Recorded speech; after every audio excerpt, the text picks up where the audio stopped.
What's going on, everybody?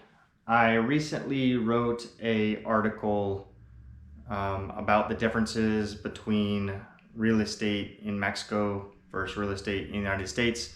And obviously this is a big rabbit hole you can go down, but I got some feedback on this particular article and I want to go over maybe 10 key points from that writing. So here we go. Now, first of all, one of the main differences between real estate in the United States and real estate in Mexico, we're going to talk about pricing.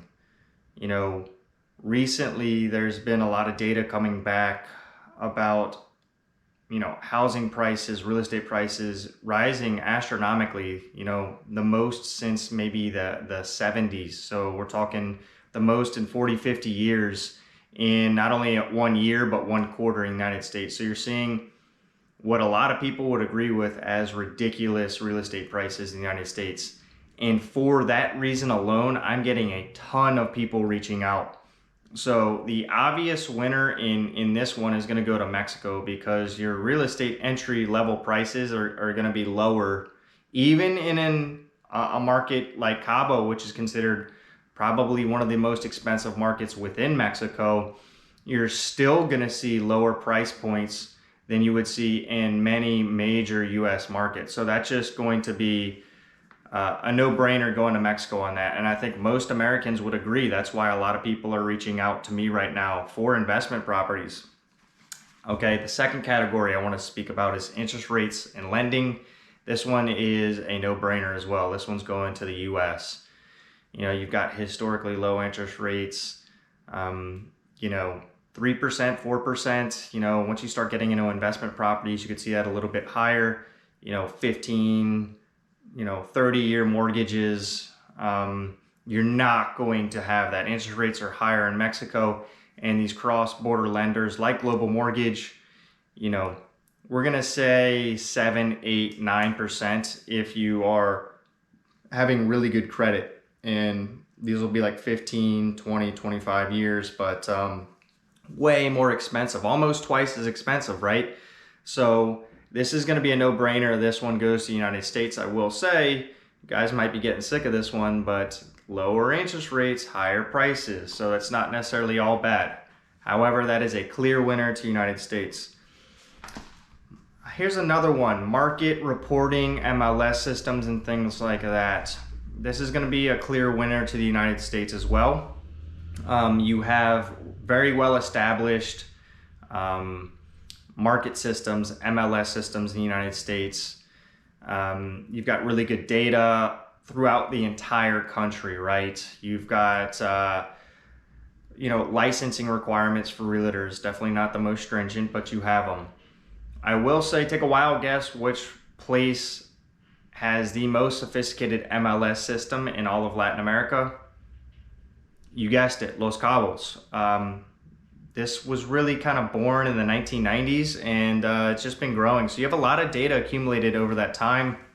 We actually have a vetting process too to become a realtor. In 2016, a law was passed where you have to get a license to sell real estate here. And for the most part, that is followed. I would always recommend dealing with a licensed realtor. And if I'm being honest, that doesn't necessarily, this isn't a huge hoop to jump through. So you do have a lot of unqualified people that are still in real estate, just like you would in the United States. I would just say that it's probably a little bit higher in Los Cabos. And then I want to say too, if you go over to Tulum, Cancun, Playa del Carmen, they don't have any licensing requirements at all. You could fly down there and open up a real estate agency. So Los Cabos is a lot different in that regard, but you want to be working with someone like myself if you're dealing with realtors, but you have way more data and information in the United States. Like I said, Los Cabos is kind of on its own in that regard. We have really good reporting requirements. Okay, rent. All right, this is a toss-up, okay, because in the United States, I think you're seeing a lot lower returns due to these higher prices. I will say that there are a lot of markets within the United States that are just great rental markets. You know, they have a lot going on. They have a lot of people. They just got a robust rental market. They have a lot of jobs going on. So in that regard, I would say the States. Now, from a return perspective, this depends. You know, Cabo a couple years ago was just a freaking no-brainer, and now it still is. It's just, I will admit, it's not going in double digits right now. You're going to have the, you know, single percentage returns if you're not factoring in appreciation. And once again, you're going to see a lot of people in here telling you, oh, you can get 15% return on, you know, I know the numbers. Those people will not respond to me with any explanation for their numbers. So I'm going to say a toss-up right now. But I will say, once again, a lot more people are reaching out to me, and it's because the options that they're looking at in the United States have not been the best. And they're looking literally across the border to see what is there, what is available, since Los Cabos is priced in the US dollar. Taxes. So property taxes. This one's a clear winner for Mexico. Baja, now everywhere in Mexico has, you know, different laws and numbers, just like you would have in the United States, right? Baja California Sur, 0.1%. 0.1%. If you have a $300,000 house, you're going to be paying $300 in property taxes. If you pay that off in January, you get a 20% discount. So we're talking negligible numbers here, right? Now, let's say Texas, man. Texas doesn't have income tax, so it's basically they make a lot of their revenue for the state in property taxes. These are really high. And something I've noticed is you're seeing like Nashville jacking up property taxes. So it's becoming quite common for these jurisdictions, these municipalities, these politicians to increase property taxes. And, you know, correct me if I'm wrong, but I don't see too many places lowering property taxes. So this is something that doesn't really come back down, in my opinion. So this is something that's gonna make it a little bit more expensive for your holding costs, for your carrying costs in the United States. Clear winner for Mexico. When it comes to taxing rental income, I'd say that's probably going to go to the United States, depending on how you have your system set up, whether you're a citizen or not. Generally, in Mexico, you're going to be taxed 25%, or you can choose 35% minus deductions. It really depends. And shout out to Ray in Houston. He just sent me a message. I have an accountant here in Mexico that I'm going to do a podcast episode with. So I don't want to give too much information on that. That'll be coming up shortly. New construction. So people looking at new construction options, no brainer. This one's going to be Mexico. Places like Los Cabos, you know, you've got a lot of land. In the United States, there's not too many places where you have, you know, a lot of raw land. And it's certainly not in these larger markets where people, you know, these mature markets. You have a lot of immature markets, especially in these beach markets in Mexico. So you have a lot of new construction options, and a lot of people like this, you know. There's, you know, plenty of reasons why. You know, your returns are going to be better choosing the right developer, buying pre-construction. Your unit is brand new, it hasn't been lived in. So there's a lot more pre-construction options in areas like Los Cabos than areas like the United States.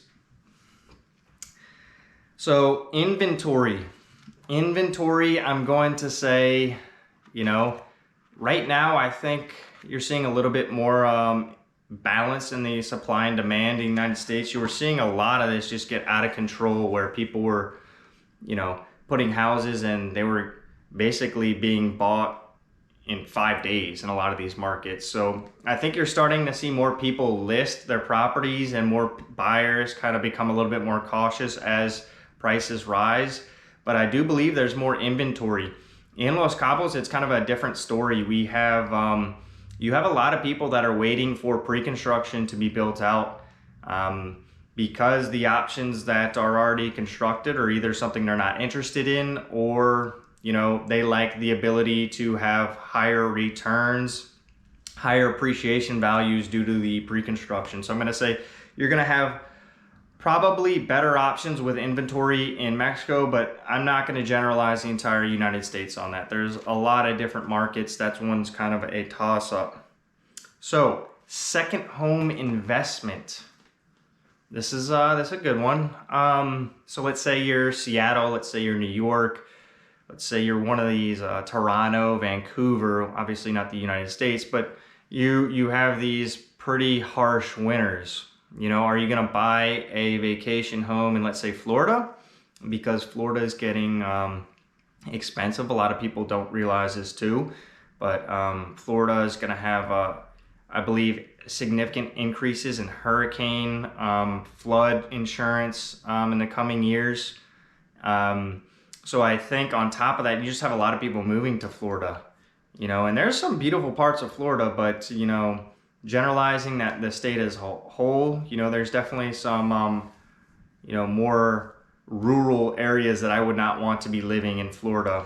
So I think for a vacation or investment home, a second home, you have some great options, whether that's Tulum, whether that's Puerto Vallarta, whether that's San Miguel de Allende, whether that's Playa del Carmen, Acumal, Los Cabos, Todos Santos, Huatulco. You have a lot of beach markets in Mexico where it makes a lot of sense to get in cheaper than these vacation home markets that you would be buying in the United States. So I think it all depends. You know, you have I think better options when you go to, you know, places that like Nashville, like New Orleans, you know, like New York, like Boston, where a lot of people are visiting for vacations and stuff and having a rental property there. I think that's a very good idea. But if you're talking about more of a vacation home versus something in an urban city center, I think you have a lot of options in Mexico for that. Now, I see a lot of people too, you know, that are reaching out and it's like, hey, if this was going to be a retirement home, a lifestyle play, which one would you choose? I think that I can't really answer that question for you, but I will say, you know, for example, in Cabo, we have a lot to do, you know, whether you're a golfer, fisherman, you know, tennis player, you want to be outdoors. I think you have a lot of options. Now, admittedly, moving to Mexico or a foreign country is not for everyone. But, you know, that depends. You know, I don't see that many people, you know, there's a lot of people, I guess, migrating maybe California to Texas or New York to Florida. But all in all, I don't think their lifestyle changes that much when they're doing that. You know, I don't think it's like they're getting outside more and becoming healthier. I think that's more a play due to affordability than a lifestyle. So I think your lifestyle play in Mexico will be much better. You have a lot more options for that kind of dream vacation retirement lifestyle play. One last thing I want to hit on is, you know, travel right now with the pandemic. You know, Europe was just basically reopened to a lot of American travel, but then we're getting this, I don't know if you want to call it the third or fourth wave of COVID. Mexico has always been a great option during the pandemic. You know, there was only really a couple months where Mexico was shut down, and right now they're not requiring any sort of testing to come visit here. And I think for that reason, a lot of people did visit Mexico, Los Cabos areas, and, you know, we're able to be like, hey, this is a really good option for us now. Instead of flying across the pond and having jet lag, we're, you know, 2-3 hours away, same time zone more or less on mountain time. You know, so I think Mexico grew as a market during the pandemic because of the fact that so many other options and so many places in the United States traveling domestically also was very difficult at times because, you know, if you're going to visit family in New York City or something, or Manhattan or Long Island, you know, it was pretty harsh lockdowns, you know, so a lot of people canceled travel, and I'm starting to see that again. So, you know, for everybody's sake, I hope this really clears up, but those are just some main differences that are off the top of my head for differences between real estate in the United States and Mexico. Overall, I'm seeing a lot more people reach out about buying second homes as an investment now. And really the main driver of that is the really expensive entry point for a rental property or a vacation home in the United States. You know, it's just, I think you're seeing 25-30% rises in values from a couple months ago. It's just crazy. And then you factor in, you know, rising property taxes and things like that. And, you know, investing abroad doesn't seem so crazy, especially when you see somebody like myself or a friend living abroad and having that lifestyle change that I talked about. And if you're interested in discussing more about owning property internationally and you want to know numbers, you know, reach out to me. You can check me out at cabokey.com, cabokey.com. Drop me a message and, you know, we can start a conversation about what you're looking for and things like that. I'd love to help out. Until next time, you guys stay safe and have a good one.